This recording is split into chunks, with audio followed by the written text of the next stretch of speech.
ॐ सहना भवतु सहनौ भुनक्तु सह वीर्यं करवावहै तेजस्विनावधीतमस्तु मा विद्विषावहै। ओम शांति शांति शांति। पातंजल योग सूत्र पर ये जो कक्षा हम प्रारंभ करने जा रहे हैं, इसमें आप सबका स्वागत है। कभी कभी नेटवर्क की प्रॉब्लम तो हुआ करेगी, जैसे आज स्टार्टिंग में ही होगी। मैं तो काफी देर से बैठा हूं, पर ये नेटवर्क के कारण से दिक्कत होगी। तो कोई बात नहीं, जैसी परिस्थितियां हैं उसके अनुसार ही हमें अपने जीवन को एडजस्ट करने के लिए तैयार रखना चाहिए। मैं आ जाता हूं पातंजल योग दर्शन पर, योग शास्त्र पर, योग सूत्रों के ऊपर जो हम विचार करना चाहते हैं। योग सूत्र चित्त का अध्ययन करता है। चित्त क्या है, चित्त को, चित्त की शुद्धि क्या है, अशुद्धि क्या है, चित्त का स्वरूप क्या है, चित्त में क्या क्या क्या रहता है, और चित्त से परे हमारे अस्तित्व में क्या कुछ है, उस सब को भी बताता है। चित्त की शक्तियों को बताता है, चित्त की शुद्धि अशुद्धि इन सब को बताता है। तो किसी को कुछ प्रश्न पूछना हो तो पूछ भी सकता है बीच बीच में, जैसे कोई चीज समझ में ना आए। ऐसा नहीं कि केवल सुनना सुनना है, और मैं तो पूछने वाले से ज्यादा प्रसन्न होता हूँ। तो आपका प्रश्न के लिए हमेशा प्रतीक्षा रहेगी। तो ये योग सूत्र जो हैं 4 पादों में विभक्त हैं।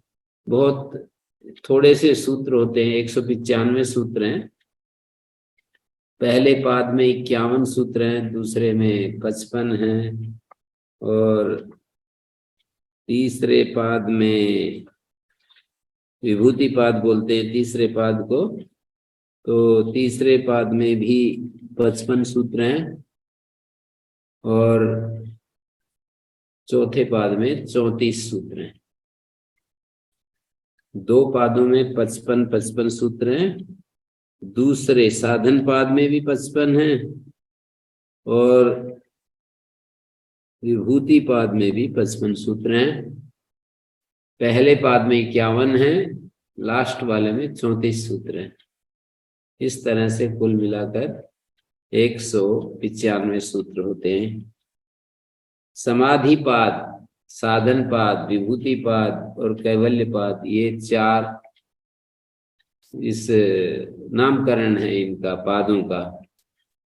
समाधि पाद इसका नाम इसलिए दिया कि जो समाहित चित्त के लोग थे उनके लिए चर्चा करनी थी। मतलब एक व्युत्थित चित्त होते हैं और एक समाहित चित्त होते हैं। तो समाहित चित्त वाले लोगों के लिए इस समाधि पाद में ज्यादा सुविधाजनक, उनकी प्रगति के लिए कुछ मार्ग निर्देश है। और जो व्युत्थित चित्त हैं, समाहित चित्त और व्युत्थित चित्त, ये 2 शब्द मैं बोल रहा हूं।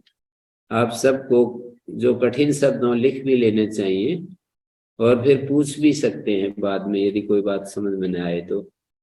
ये समाहित चित्त क्या होता है, व्युत्थित चित्त क्या होता है। तो समाहित चित्त और व्युत्थित चित्त 2 तरह के चित्त होते हैं। तो व्युत्थित चित्त के लिए दूसरा पाद साधन पाद है। साधन करने के लिए वहां पर कुछ संकेत दिए कि ये साधन करो, ये साधन करो, ये साधन करो। तो चित्त जो है वो एक विशेष स्थिति में आ जाएगा। साधन करने से चित्त एक विशेष स्थिति में आ जाएगा। तो जैसे समाधि पाद का पहला ही सूत्र है, उसका नाम अथ योगानुशासनम। तो यहाँ पर अथ शब्द अधिकार को बता रहा है। अधिकार का मतलब प्रस्ताव, मतलब सब योगानुशासन का प्रस्ताव, योगानुशासन को इस सब्जेक्ट का, इस विषय का आरंभ किया जा रहा है। अथ मानी आरंभ कर रहे हैं। किस चीज का आरंभ कर रहे हैं? योगानुशासन, इस शास्त्र का आरंभ करने जा रहे हैं। तो ये इस अथ योगानुशासन सूत्र का सामान्य अर्थ हुआ, मानी योग का अनुशासन, योगानुशासन होता है। शासन के बाद अनुशासन शब्द आता है। एक शासन शब्द होता है, एक अनुशासन होता है। शासन बाहर से हम नियंत्रण करते हैं और अनुशासन अपने भीतर से हम नियंत्रण करते हैं। अपनी इच्छा से जब हम अपने को मर्यादित करते हैं तो उसको अनुशासन कहेंगे, और बाहर से जब हम मर्यादित होते हैं तो उसको शासन कहते हैं। बाहरी मर्यादाओं को देखकर हमें आंतरिक रूप से स्वस्थ होना, अपने आंतरिक जीवन को सदा शास्त्र और गुरुजनों के अनुसार चलाना, ये अनुशासन है। स्वानुशासन बोल देते हैं। स्वानुशासन, स्वयं का अनुशासन। तो शास्त्र का अनुशासन, स्वानुशासन, धर्म का अनुशासन, ईश्वर का अनुशासन, आचार्यों का अनुशासन, सब में एक ही बात होती है कि मर्यादित जीवन। अनुशासन में एक ही भाव रिफ्लेक्ट हो रहा है, मर्यादित जीवन। मर्यादित जीवन से हम चित्त को समझ पाएंगे और चित्त को दिशा दे पाएंगे, चित्त का नियंत्रण कर पाएंगे, चित्त की बाधाओं से पार जा पाएंगे। चित्त में आने वाली जो बाधाएं हैं उनसे हम निकल सकेंगे। तो अथ शब्द अधिकार के लिए है। अथित्यम शब्दों अधिकारार्थ प्रयुज्यते, महाभाष्य में भी कहा है, व्याकरण महाभाष्य में, योगानुशासनम शास्त्रम अधिकृतम वेदितव्यम। योगानुशासन जो शास्त्र है उसको अधिकृत समझना चाहिए, माने उसका अधिकार समझना चाहिए, उसका प्रस्ताव समझना चाहिए, उसका आरंभ समझना चाहिए। अधिकृत का मतलब वो आरंभ हो गया है, यहाँ से उसकी शुरुआत हो गई है। अब ये पूछते हैं कि ये योग क्या चीज है, तो इसका उत्तर देते हैं योगा समाधि। भाष्यकार सूत्रों के ऊपर जो भाष्य रचने वाले कोई आचार्य हुए हैं तो उसको मैं भाष्यकार कह रहा हूँ। भाष्यकार योग शब्द का अर्थ लिखते हैं, बताते हैं कि योगा समाधि सच सार्वभौमा चित्तस्य धर्म। ये जो समाधि है ये सब भूमियों में होने वाला को सार्वभौम कहते हैं। सब भूमियों में होने वाला चित्त का एक धर्म है। समाधि जो है समाधान को कहते हैं और सभी चित्त की भूमियों में हो सकता है। लेकिन एक आगे बात कहेंगे बड़ी महत्वपूर्ण। अभी तो आप ये समझिए कि चित्त की सब भूमियों में जो एक धर्म विशेष उत्पन्न होता है उसको समाधि कह रहे हैं। तो वे चित्त की भूमियां कौन कौन सी हैं, तो हमारे भाष्यकार ने उसको बताया विचार करके। चित्त की 5 भूमियां होती है। भूमि मानी उसकी जो स्वाभाविक अवस्था है उसको भूमि कह रहे हैं। चित्त का जो प्रारब्ध है वो 5 रूपों में हमें मिलता है और उस पर पुरुषार्थ करना होता है।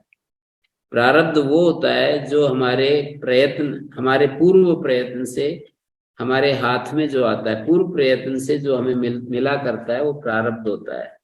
पहले हमने कुछ काम किया था। गुरुजी 5 मिनट आवाज नहीं जा रही, आवाज अटक गई। तो ठीक है, सब आ रही तो बहुत बढ़िया बात है। तो ओम गुरुजी। हाँ जी जी गुरुजी, ये जो 4 पाद है उसमें सबसे पहले समाधि पाद को ही क्यों रखा गया? और दूसरी बात ऋषियों जैसे की कि आपने प्रणाली है, शुरुआत सबसे कठिन विषय को पहले ही रख देते हैं।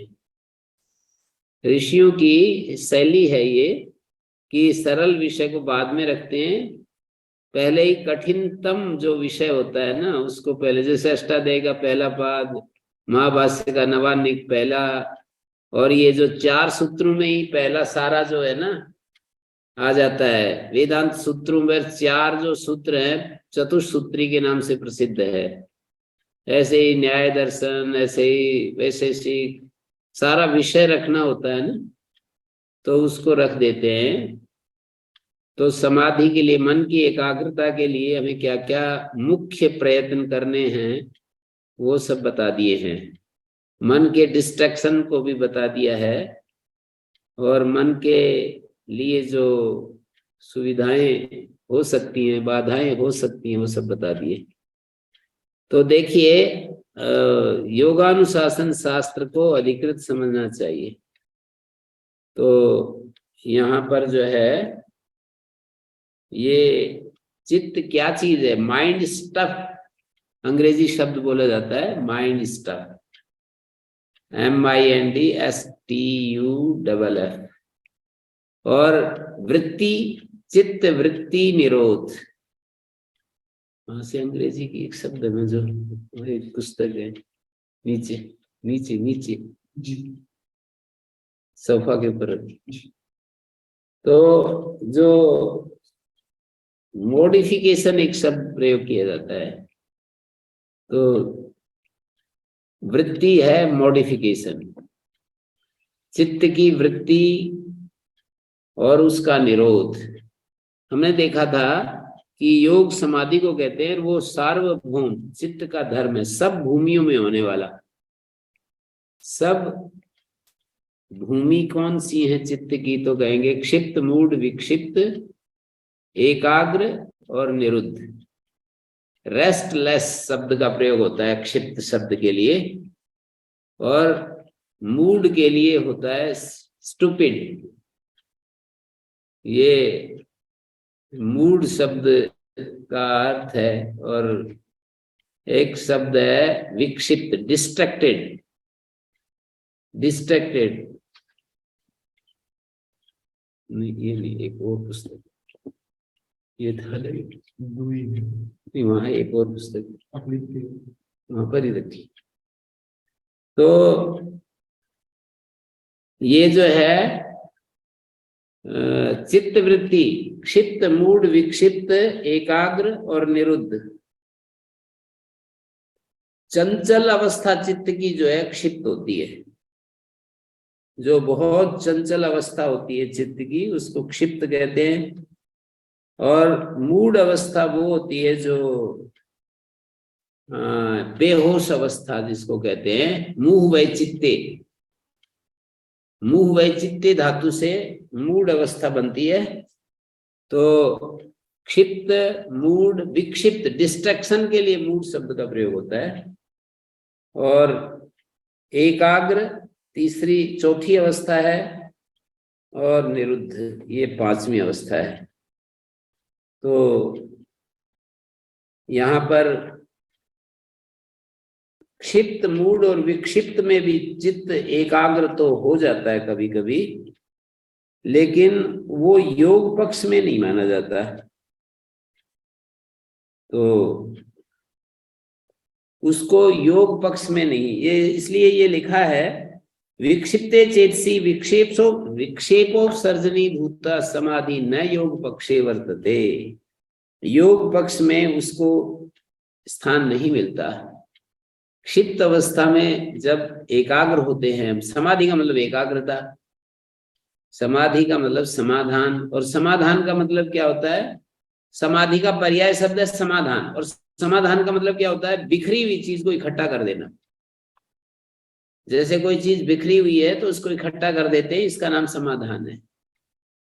लोक में शंका समाधान एक अलग अर्थ में प्रयोग होता है। समस्या, शंका माने समस्या, और उसका निराकरण, इस अर्थ में समाधान का मतलब होता है। शंका के कारण से मेरा मन जो बिखर गया था उसका समाधान कर दिया, मतलब बिखराव को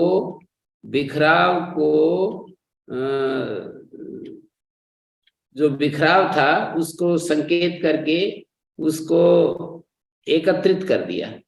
तो वहां भी अर्थ तो अंततः इसी के लिए प्रयुक्त होगा, अंततः वहीं चला जाएगा, समाधि समाधान। तो यहाँ पर कहा है क्षिप्त मूड विक्षिप्त, ये चित्त की 5 भूमियां हैं। जो प्रारब्ध है, हाँ, प्रारब्ध क्या? हमें जो मिला है पहले कर्मों के तहत, हमारा मन की जो स्थिति है आज, क्षिप्त हो सकती है, मूड हो सकती है, विक्षिप्त हो सकती है, एकाग्र हो सकती है, निरुद्ध हो सकती है। ऐसी जो पूर्व संस्कार के कारण हमारी जो इस समय चित्त की स्थिति है, उसको मैं चित्त का हमारा प्रारब्ध बता रहे हैं, चित्त संबंधी हमारा प्रारब्ध। जैसे किसी को बुद्धि मिली है पहले कर्म के अनुसार, तो वो बुद्धि के संदर्भ में प्रारब्ध। किसी को शरीर मिला है पूर्व कर्म के अनुसार, तो शरीर रूप में प्रारब्ध मिला है। उसको वाक शक्ति मिली है, उसको दिमाग की शक्ति मिली है, उसको गला मिला है, उसको वातावरण मिला है। ये सब हमारे कर्मों से मिलती हैं सब चीजें। तो हमारे मन की अवस्था भी एक हमें पूर्व अभ्यास के अनुसार प्राप्त होती है। पहले जन्म में जिस जिस तरह के हमने अभ्यास किए थे उसके अनुसार हमारे चित्त की एक अवस्था बन जाती है, वो अवस्था इस जन्म में ट्रांसफर हो जाती है। पहले जन्म में जो किया था ना, जितना जहां तक मेरी यात्रा हो गई थी, वो अगले जन्म में ट्रांसफर हो जाती है। अगले जन्म में अगले शरीर के साथ वही अवस्था मेरे को मिल जाती है, और उसके तहत मुझे अपने जीवन को चलाना होता है। उसको स्वभाव कहते हैं। गीता में इसके लिए स्वभाव शब्द का प्रयोग हुआ है, प्रकृति शब्द का प्रयोग हुआ है। हमारा जो स्वभाव है, हमारी जो प्रकृति है, सहज कर्म, स्वभाव नियत कर्म, कुछ शब्द हैं जो आप लिख सकते हैं। सहज कर्म, दूसरा शब्द है स्वभाव नियत कर्म।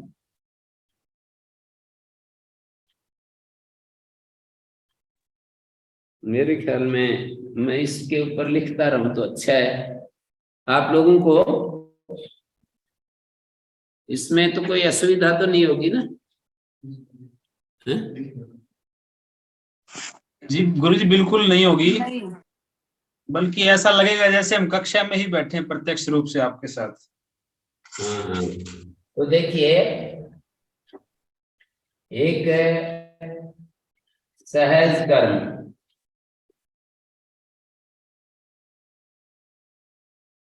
स्वभावज कर्म। जो अपने सहायक हैं गुरुजी, मैं निवेदन करूंगा थोड़ा जूम कर दें। स्वभाव नियत कर्म।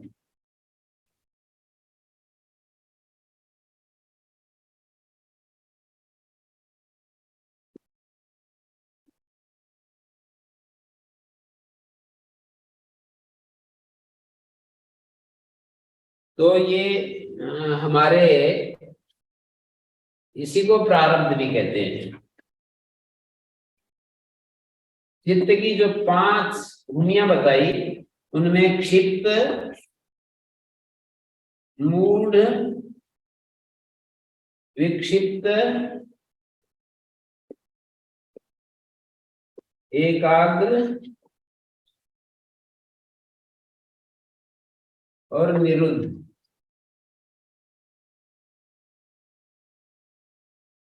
ये 5 शब्द मैंने लिख दिए हैं। मूड और विक्षिप्त को अंग्रेजी में डिस्ट्रैक्टेड, दोनों इसको डिस्ट्रैक्टेड बोलते हैं। डिस्ट्रैक्टेड मतलब मैं जा रहा हूं, जैसे मेरे को जाना है, रोड पर मैं जा रहा हूं और कोई रास्ते में कोई आकर्षक चीज दिखाई दी, तो मेरा मन रोड से हट करके उधर चला गया। वो जो आकर्षक चीज थी ना, उस तरफ चला गया। इसको अंग्रेजी में डिस्ट्रैक्शन कहते हैं। तो डिस्ट्रैक्टेड माइंड, विक्षिप्त शब्द का अर्थ होता है डिस्ट्रैक्टेड माइंड, मतलब अपने लक्ष्य से विचलित हो गया, हट गया, उसको डिस्ट्रैक्शन कहते हैं। लक्ष्य से हट जाना, लक्ष्य पर ही केंद्रित रहना, तो इसको एकाग्र कहते हैं। ओम गुरुजी, जी एक्चुअली वो वर्ड डिस्ट्रैक्टेड है गुरुजी, वो डिस्ट्रैक्ट से अलग हो जाना, डिस्ट्रैक्टेड। डिस्ट्रैक्टेड तो नाश करने के उसमें आ जाता है। अच्छा अच्छा ठीक है, डिस्ट्रैक्ट या डिस्ट्रैक्टेड, डिस्ट्रैक्टेड या डिस्ट्रैक्टेड या डिस्ट्रैक्शन हाँ जी, ट्रैक्ट हो जाना, ट्रैक से अलग हो जाना। डिस्ट्रैक्शन जी जी मतलब अपना जो लक्ष्य है उससे विचलित हो जाना, हट जाना, तो उसको कहते हैं विक्षिप्त। और एकाग्र का मतलब लक्ष्य पर ही केंद्रित रहना, हमारा जो लक्ष्य है उस पर केंद्रित रहना, इसको एकाग्र कहते हैं। तो यहाँ पर लिखा है क्षिप्त मूड विक्षिप्त,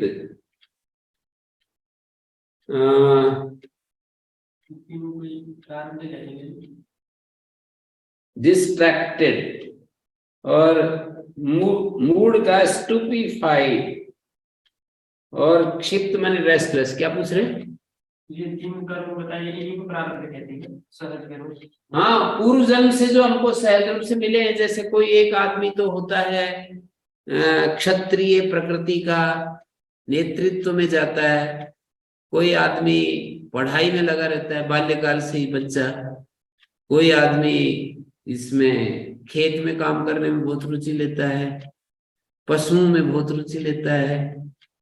कोई एक व्यक्ति बाल्यकाल से ही कविता लिखने लगता है, चित्रकारिता में कोई आदमी बहुत ही इंटरेस्ट लेता है, बिना ही बोले बिना बताए।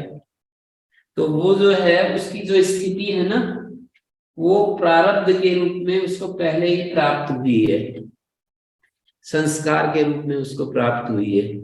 वो संस्कार जो है उससे वैसे कर्म करवाता है। तो स्वभावज कर्म, स्वभाव नियत कर्म, सहज कर्म, उसी को प्रारब्ध कह देते हैं। हमें जो एक प्रकार से पूरे जीवन की कमाई हमारे हाथ में दे देते हैं, भगवान दे देते हैं, नेचर दे देती है, व्यवस्था दे देती है, विधान दे देता है, जो भी उसके लिए शब्द प्रयोग करें, जिसमें ज्यादा समझने में हमें सुविधा है उसी शब्द से समझ सकते हैं। पूरे जीवन की कमाई को हमारे हाथ में पकड़ा देते हैं, आगे जाओ अब अगला जन्म जियो, अगला जीवन को शुरू करो। कमाई हमारे हाथ में दे देते हैं। तो जो कमाई हाथ में देते हैं उसी का नाम प्रारब्ध है।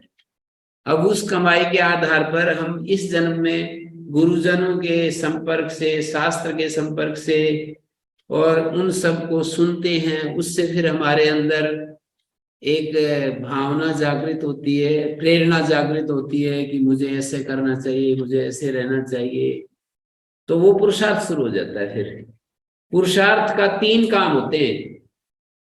जो गति है उसको बढ़ाने के लिए, मतलब पुरुषार्थ यदि नहीं करें तो स्वाभाविक रूप से पहले जन्म में जो हमें मिला है उसके अनुसार धीरे धीरे हम चलते रहेंगे। तेज यदि प्रारब्ध है तो स्वाभाविक रूप से तेजी से चलेंगे। तेज पुरुषार्थ प्रारब्ध मिल गया तो हमारी पुरुषार्थ इस जीवन में भी हमारा पुरुषार्थ तीव्रता से आगे बढ़ता है। तो पुरुषार्थ जो है 3 जगह काम करता है। या तो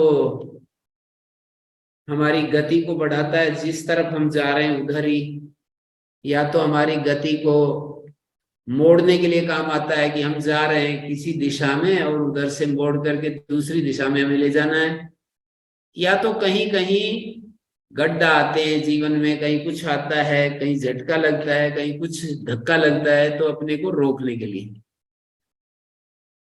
तो ये तीनों जगह पुरुषार्थ की आवश्यकता है। पुरुषार्थ कैसे हम पुरुषार्थ के लिए प्रेरित होते हैं, तो वही है, शास्त्र पढ़ते हैं, पुस्तक पढ़ते हैं, महापुरुषों को सुनते हैं, देखते हैं, अपने सामने जो होते हैं उनको देखते हैं। तो देखिए स्टूपिफाइड ये, और क्षिप्त का मतलब रेस्टलेस। ये हमारा चित्त की 5 भूमियां हैं, अवस्थाएं हैं। इन 5 अवस्थाओं में क्षिप्त मूड विक्षिप्त, इन अवस्थाओं में योग समाधि नहीं बनती है। एकाग्रता बेशक हो जाए, जैसे कोई आदमी मूवी देख रहा है और उसका मन एकाग्र हो गया, मूवी में पूरा लीन हो गया, उसको योग, ये जो है योग दर्शन वाला योग नहीं कहेंगे उसको। एकाग्र तो हो सकता है पर उसको योग नहीं कहेंगे। भूमि उसकी विक्षिप्त है इसलिए योग नहीं कहेंगे।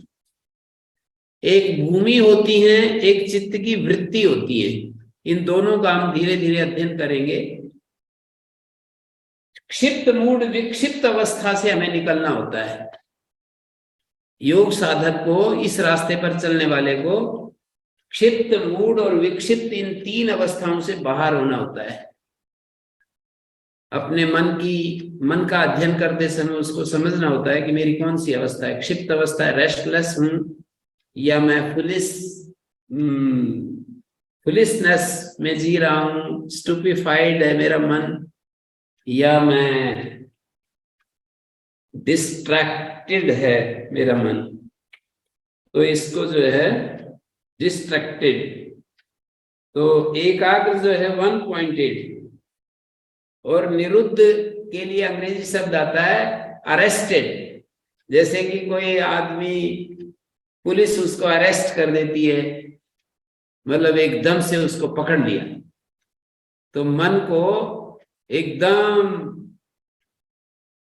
रोक देना, इधर उधर कहीं भी न जाने देना, किसी विषय में भी न जाने देना, कोई विषय मन में बाकी न बचे। संस्कार तो मन में रहते हैं पर वृत्ति कोई ना बचे तो उसको निरुद्ध कहते हैं।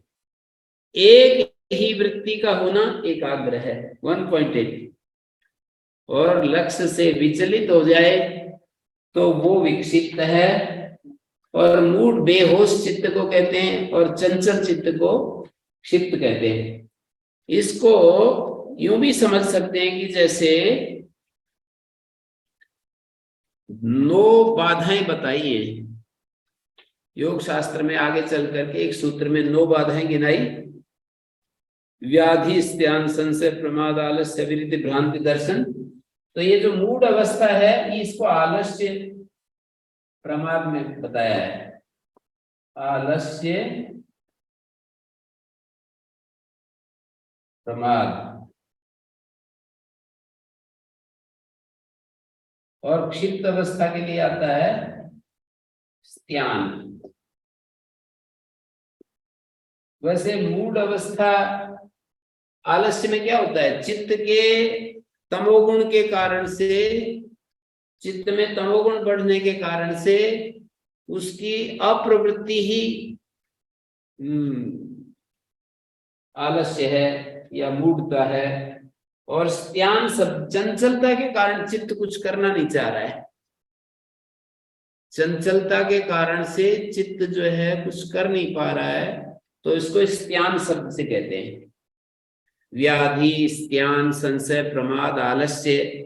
तो प्रमाद के मतलब होता है समाधि साधन का भावना न करना, समाधि के साधनों की भावना न करना, इसको प्रमाद कहते हैं। और चित्त और शरीर के गुरुता के कारण उसकी अप्रवृत्ति को आलस्य कहते हैं।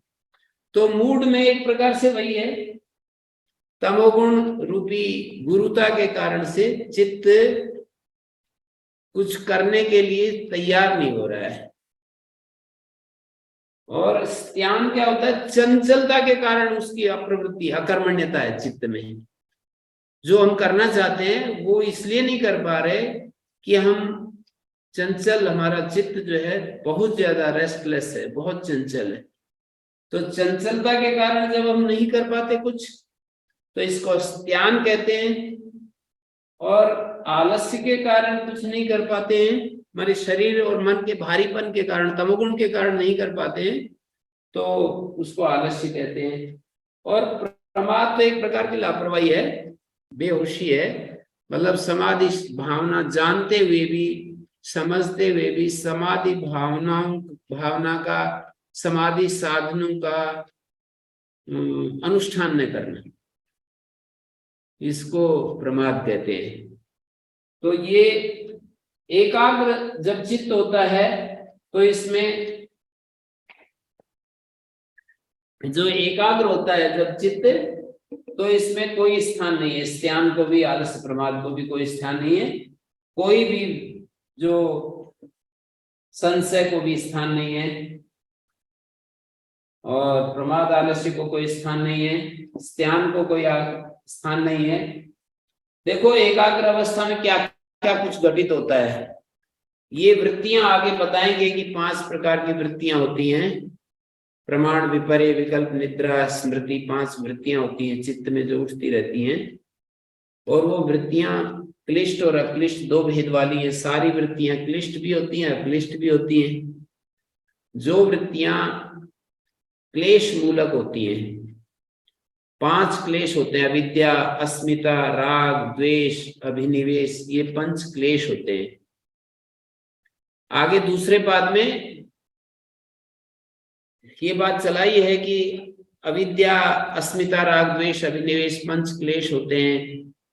अविद्या क्या होती है? अविद्या क्षेत्रम उत्तरेषाम प्रसुप्त तनु विच्छिन्नोदाहरणम और अनित्या श्रुति दुःखानात्मसु नित्य सूचि सुखात्म ख्यातिर अविद्या।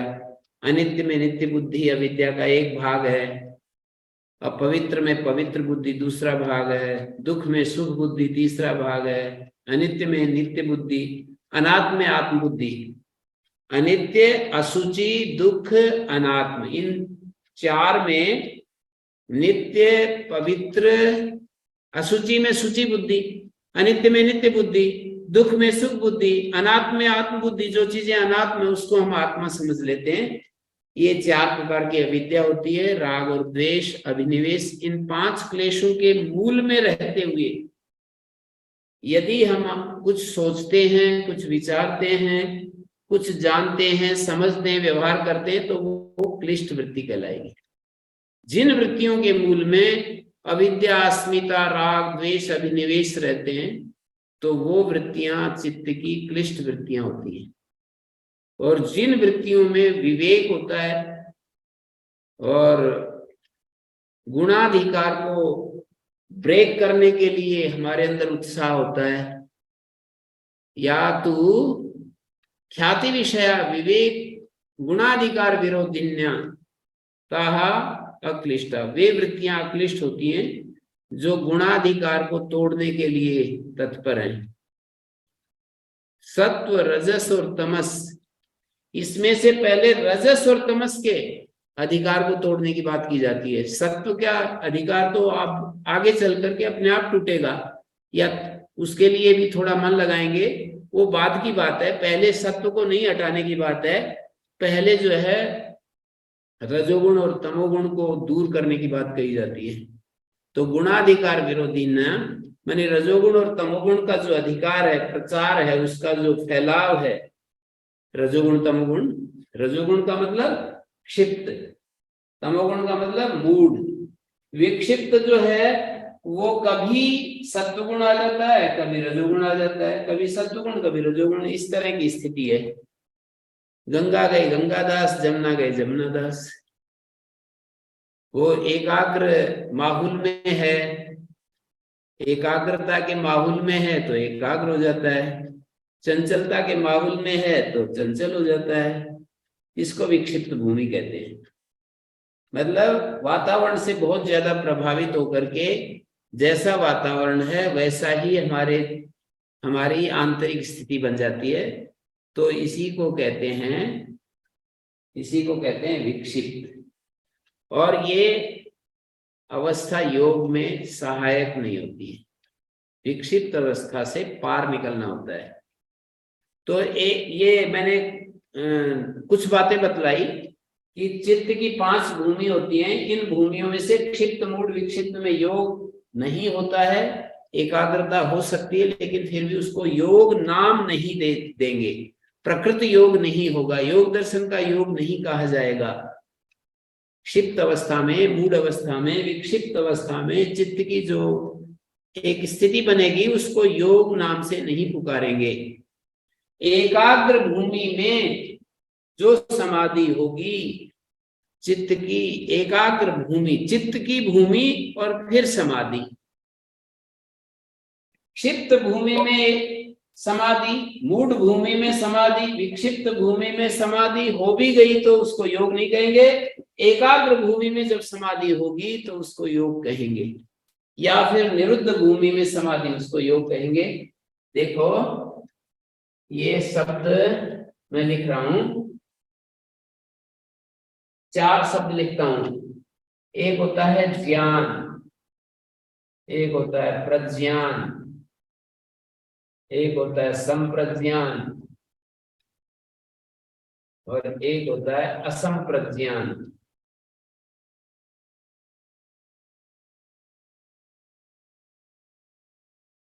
जैसे कि हमारी इंद्रियां विषय को देख करके तदाकार हो जाती हैं। मैं वृक्ष को देखता हूं तो मेरी आंख वृक्ष के आकार को धारण कर लेती है। कोई वैज्ञानिक है और वनस्पति विज्ञान का जानकार है या मेडिकल साइंस पढ़ रहा है, तो वो काम कर रहा है उसके ऊपर, तो उसका जो ज्ञान होता है और सामान्य आदमी का ज्ञान है ना, जैसे इनमें दोनों में बहुत बड़ा अंतर होता है। तो सामान्य आदमी को ज्ञान होता है और किसी वैज्ञानिक को या दार्शनिक को प्रज्ञान होता है, योगी को संप्रज्ञान होता है। एक विषय में पूरा डूब जाता है वो और उसके गुण और दोष को ठीक ठीक समझ लेता है, तो इसलिए उसका नाम संप्रज्ञान है, सम्यक प्रज्ञान।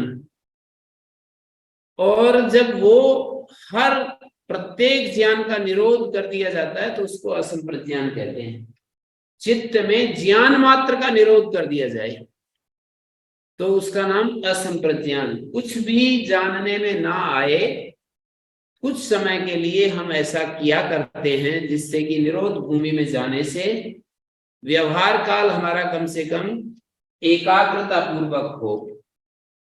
जो आदमी समाधि में तो एकाग्र होता है और जैसे अभी पुस्तक पढ़ रहे हैं, योग दर्शन पढ़ रहे हैं या ध्यान में जाते हैं तो एकाग्र हो जाते हैं। व्यवहार में हमारा मन, ये समस्या रहती है ना, बताई जाती है कि जी पुस्तक पढ़ते समय या ध्यान आदि में तो अच्छा लगता है, फिर जब व्यवहार करते हैं तो कभी गुस्सा आ जाता है, कभी विकार आ जाते हैं, कभी कुछ हो जाता है, कभी लोभ आ जाता है, कोई तमस आ जाता है, ये सब आ जाता है। व्यवहार में हमारा मन वो ऐसा नहीं रहता जैसे एकांत में रहता है, तो वो व्यक्ति विक्षिप्त होते हैं, विक्षिप्त होते हैं, उनकी अवस्था एकाग्र नहीं होती। व्यवहार में यदि एकाग्रता है तो ही हम कहेंगे कि ये एकाग्र भूमि है। वे व्यवहार में यदि मन डिस्ट्रैक्टेड हो जाता है, डिस्ट्रैक्टेड हो जाता है तो क्या होगा? विक्षिप्ति होगा। तो यहाँ पर ये समझने की बात है कि हम निरुद्ध भूमि में यदि जा सकते हैं तो व्यवहार में एकाग्रता हमारी रहेगी। एकांत में यदि निरुद्ध भूमि में है, और इस निरुद्ध भूमि को समझने के लिए समझ सकते हो कि जैसे एक ओम आप बोलिए और इसके बाद में एक दूसरी बार ओम बोलिए, ये जो ब्लैंक माइंड है ना बीच में, यही निरोध भूमि है। एक बार हमने ओम बोला, ओम, और फिर शांत हो गए, उसके बाद ओम। कुछ देर बाद जो ये ओमकार बोलने पर हमारे भीतर एक शांति हमारे को अनुभव होती है, वहां कोई विचार नहीं होता है, केवल शांति होती है, उसी को निरोध समझ लीजिए। वही आत्मा है, वही अवेयरनेस है, उसी को शास्त्रकार आत्मा नाम से कह देते हैं, उसी को चैतन्य नाम से कह देते हैं। जब कोई वृत्ति नहीं होती, जब कोई वृत्ति, 5 वृत्तियों में से कोई वृत्ति काम नहीं कर रही, प्रमाण, विपर्य, विकल्प, निद्रा, स्मृति, निद्रा भी नहीं है, नींद भी नहीं आ रही, कोई भूतकाल की स्मृति नहीं, कोई कल्पना नहीं, और कोई किसी चीज को हम प्रमाण के द्वारा जान नहीं रहे। प्रमाण का मतलब आंख, नाक, कान आदि के द्वारा नहीं जान रहे, किसी लिंग के द्वारा जानना अनुमान होता है, जैसे धुएं से अग्नि को जानना, धुएं को देखकर अग्नि को जानना, जैसे गति को देख करके स्थानांतर प्राप्ति, जहां गति होती है वहां स्थानांतर प्राप्ति, तो गति रूपी लिंग के द्वारा या स्थानांतर प्राप्ति से गति को जानना। गति अदृश्य है, स्थानांतर प्राप्ति तो हमारी दृश्य है। जैसे ये सही घड़ी की जो सुई है ना, छोटे वाली घड़ी की छोटे वाली सुई हमें चलती हुई नहीं दिखती, पर स्थान बदलती हुई तो दिखती है। 1 घंटे में स्थान चेंज हो जाता है। तो स्थानांतर प्राप्ति से निश्चित होता है कि इसमें गति है, क्योंकि हमने ऐसा देखा है, जगह जगह देखा है कि जैसे मैं अब यहाँ खड़ा हूं और मैं यहाँ आ गया, तो ये इसको स्थानांतर प्राप्ति कहते हैं। एक स्थान से दूसरे स्थान पर पहुंचना बिना गति के नहीं होता है। तो जो सूरज, चांद, धरती में जितने भी प्लैनेट्स आदि दिखाई देते हैं ना, तो यहाँ से ऊपर आकाश में, वो अपना आकाश में देखेंगे तो कुछ तारे इस तरफ दिखाई देंगे, फिर वो अपना स्थान बदल देते हैं, सुबह के समय इस तरफ दिखाई देंगे। तो इससे पता लगता है कि उन सब में गति है। ये भी एक ज्ञान है ना, ज्ञान का साधन है। शास्त्र के द्वारा भी हम ज्ञान प्राप्त करते हैं। तो आगम के द्वारा जानते हैं और अनुमान के द्वारा जानते हैं और इसके द्वारा प्रत्यक्ष प्रमाण के द्वारा जानते हैं। इंद्रियों के द्वारा हम विषयों को जानते हैं। मैं, आप लोग बैठे हुए हैं, आप मेरे को देख रहे हैं, तो आपकी आंखों से मैं प्रमाणित हो रहा हूं, मेरी आंखों से आप प्रमाणित हो रहे हो। मैं यदि वृक्ष को देख रहा हूं तो वृक्ष मेरे द्वारा प्रमाणित हो रहा है। तो ये जो ज्ञान हो रहा है निरंतर प्रमाण के द्वारा, कभी कभी मिथ्या ज्ञान होता रहता है, कभी विकल्प वृत्ति, बहुत ज्यादा हमारा व्यवहार विकल्प वृत्ति के द्वारा प्रभावित रहता है। वस्तु नहीं होती है लेकिन शब्द के द्वारा हम व्यवहार करते रहते हैं। शब्द ज्ञानानुपाति वस्तु शून्य विकल्प। तो ये जो है समस्त ज्ञान का निरोध, ये असंप्रज्ञान है। इसको तय से भी बोल सकते हो, ज्ञान, प्रज्ञान, संप्रज्ञान, असंप्रज्ञान। ज्ञान, प्रज्ञान, संप्रज्ञान, असंप्रज्ञान, ज्ञान, प्रज्ञान, संप्रज्ञान, असंप्रज्ञान। ये संप्रज्ञात एक समाधि का नाम है, असंप्रज्ञात भी एक समाधि का नाम है, जहां एक ही विषय रहे, एक ही विषय। विषय कोई भी हो सकता है, स्थूल भी हो सकता है, सूक्ष्म भी हो सकता है, अपना आत्म भाव भी हो सकता है, आनंद भी हो सकता है। हमारे भीतर जो एक सुखमय स्थिति होती है उसको भी हम कह सकते हैं। आगे सूत्रकार ने वितर्क विचार आनंद अस्मिता रूपानुगमात संप्रज्ञाता। तो एक ही विषय में मन की जो स्थिति है, एक ही विषय पर टिकाव, उसको संप्रज्ञात कहते हैं। संप्रज्ञात समाधि, संप्रज्ञान, उस विषय का अच्छे से ज्ञान।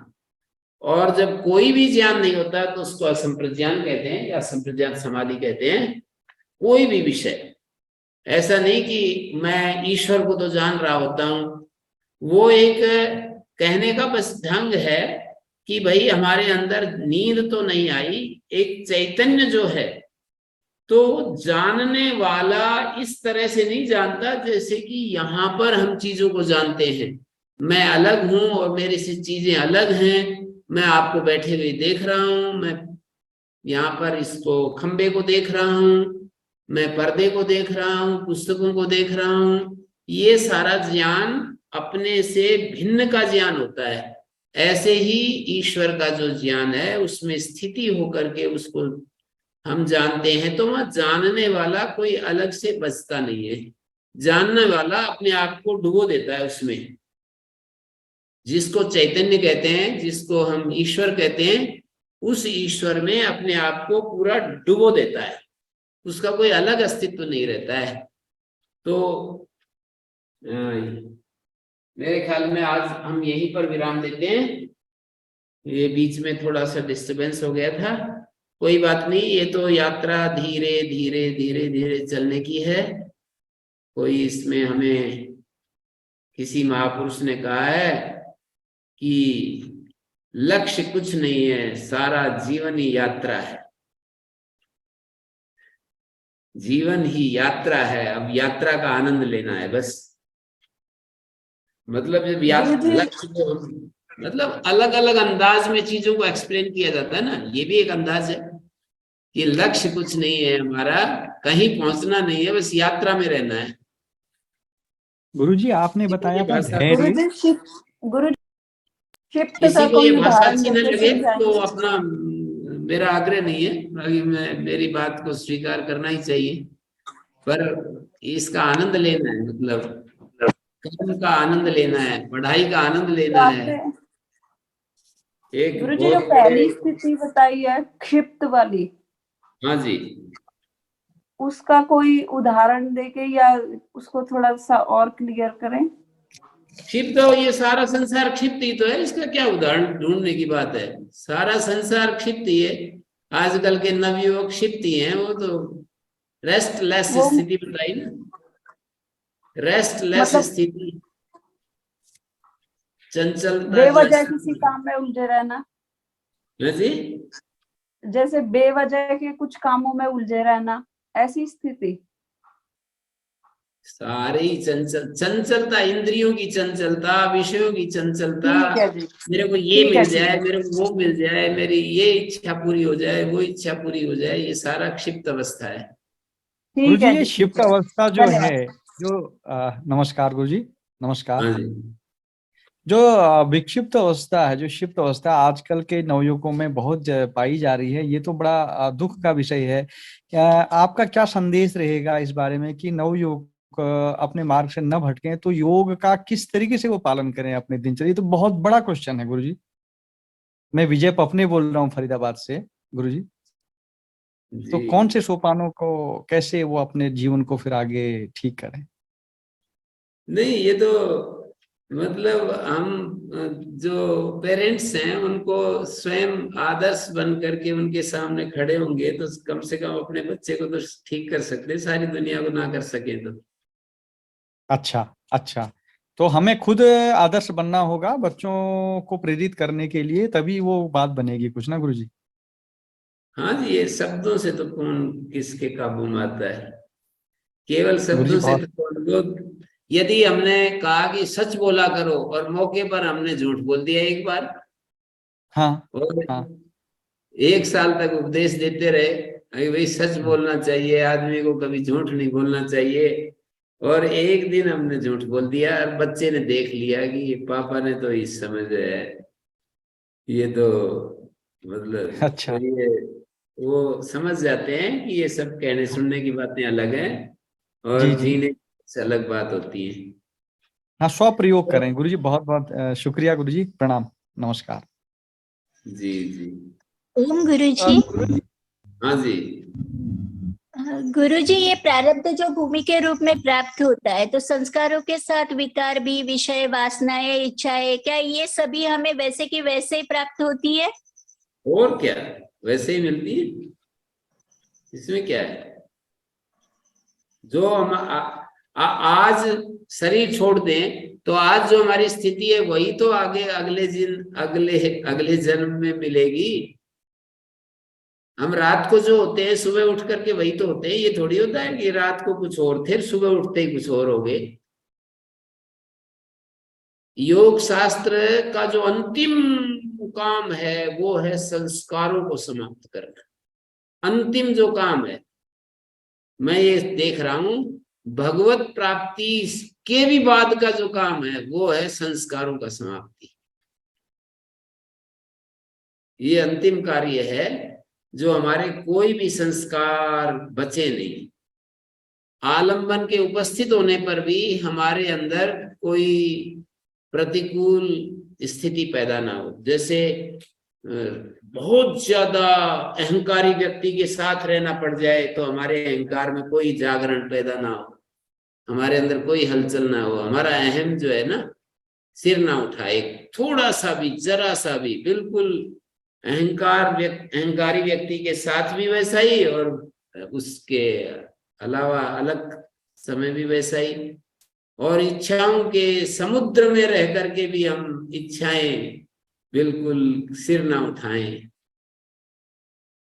तो ये अंतिम चीज है। वासनाएं पूरी समाप्त हो जाएं, इच्छाएं समाप्त हो जाएं, मतलब हमारे संस्कार समाप्त हो जाएं, ये योग शास्त्र का अंतिम पड़ाव है। इससे पहले बहुत सारे पड़ाव हैं, तो ये अंतिम पड़ाव है। गुरुजी, कर्तव्य जो है वो कर्तव्य तो यथावत चलते रहे और चित्त निरुद्ध हो जाए तो ठीक अवस्था हमने प्राप्त कर ली। नहीं, वो तो ठीक है, कर्तव्य चलते रहे, चित्त निरुद्ध हो जाए, एकाग्र रहे, तो सब ठीक ही है। पर मैं कह रहा हूं अंतिम पड़ाव तो संस्कार मुक्ति है। संस्कार मुक्ति है, इसका तात्पर्य क्या है, ये इसको आप धीरे धीरे अपने मन में बिठाएं और इसको विचार करें, समझें कि ये संस्कार मुक्ति क्या चीज है। संस्कार मुक्ति क्या चीज है, इसको अंतिम चीज है, संस्कार मुक्ति अंतिम चीज है। इसको आप धीरे धीरे, मैं तो कहूंगा आप लोगों को भी, आपको एक प्रस्ताव दे रहा हूं, मैं तो बोलता रहूंगा कि संस्कार मुक्ति क्या है, लेकिन धीरे धीरे इसको आप विचार करते रहें कि ये संस्कार मुक्ति क्या है, ऐसा जो महिमा गा रहे हैं, ऐसा मैं बोल रहा हूँ। और गुरुजी जो हमारे चक्कर होते हैं, 7 चक्कर जो गुरुजी, ये 7 चक्कर होते हैं जो हमारे अंदर, तो वो तो ठीक है, अंदर ध्यान करेंगे, चक्र का मतलब चेतना के केंद्र होते हैं, तो जिस केंद्र पर ध्यान करेंगे ना वो सक्रिय हो जाता है। ये तो स्वभाव है, मतलब ध्यान का जहां ध्यान करेंगे वो वहां पर चेतना सक्रिय हो जाती है।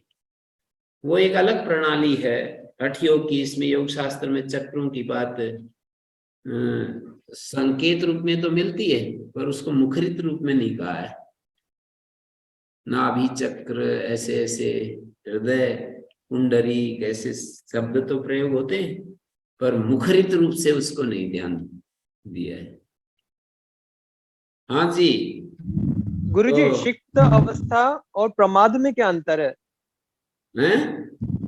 क्षिप्त अवस्था और प्रमाद में अंतर क्या था, मूल अंतर?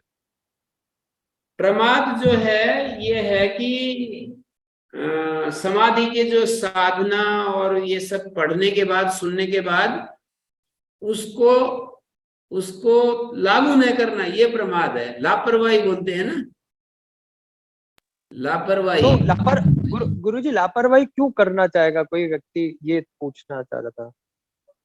क्यों करना चाहेगा, वो तो यही तो है खेल, क्षिप्त मूड विक्षिप्त का यही खेल है। लापरवाही होगी, आलस भी होगा, विषयों की इच्छा होगी और भ्रांतियां भी पैदा होंगी। ये जो बाधा है ना, योग मार्ग की बाधाएं, व्याधि, ध्यान, संशय, प्रमाद, संशय भी आएंगे।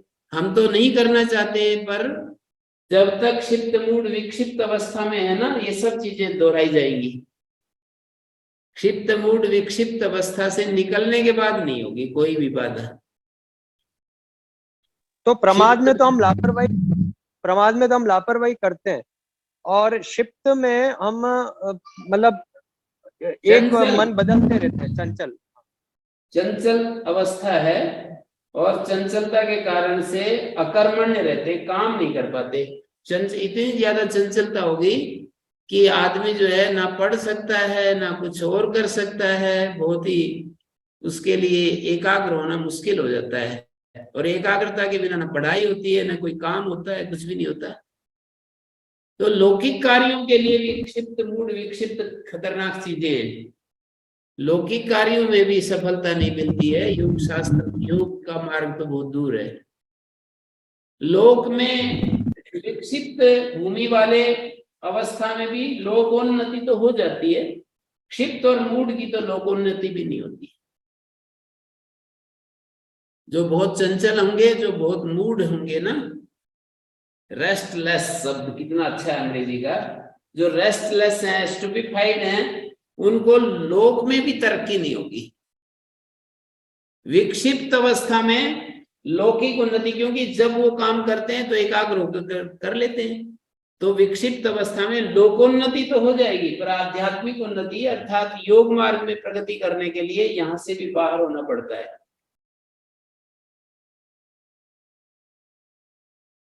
जी गुरुजी, बहुत बड़ी बढ़िया। बड़ी परीक्षाएं करते हैं, सब विक्षिप्त होते हैं। वो विक्षिप्त का अर्थ लोक में पागल अर्थ आता है, वो नहीं कह रहा हूं। विक्षिप्त का मतलब क्षिप्त से विशेष, वी का अर्थ विशेष होता है। क्षिप्ताद विशिष्टम विक्षिप्तम, क्षिप्त से जो विशिष्ट है उसको विक्षिप्त बता रहा हूं। तो विक्षिप्त अवस्था में हम लोकोन्नति खूब कर लेते हैं। ऐसा नहीं है कि बड़ी बड़ी परीक्षाएं पास नहीं होती, कोई बहुत बड़ा कंपनी नहीं चला पाएंगे, या बहुत बड़ा जो काम करने होते हैं वो सब होते रहते हैं, संसार में हो ही रहे हैं। बड़े बड़े लोग बड़े बड़े काम कर रहे हैं सब। तो ये विक्षिप्त अवस्था में ही हो रहे हैं सब। पर योग मार्ग में प्रवेश करने के लिए विक्षिप्त से भी आगे बढ़ना पड़ता है, चित्त की भूमि एकाग्र बनानी होती है। तो ठीक है, यहीं पर विराम देते हैं, कल फिर मिलते हैं 8:15 बजे। ओम शांति शांति शांति।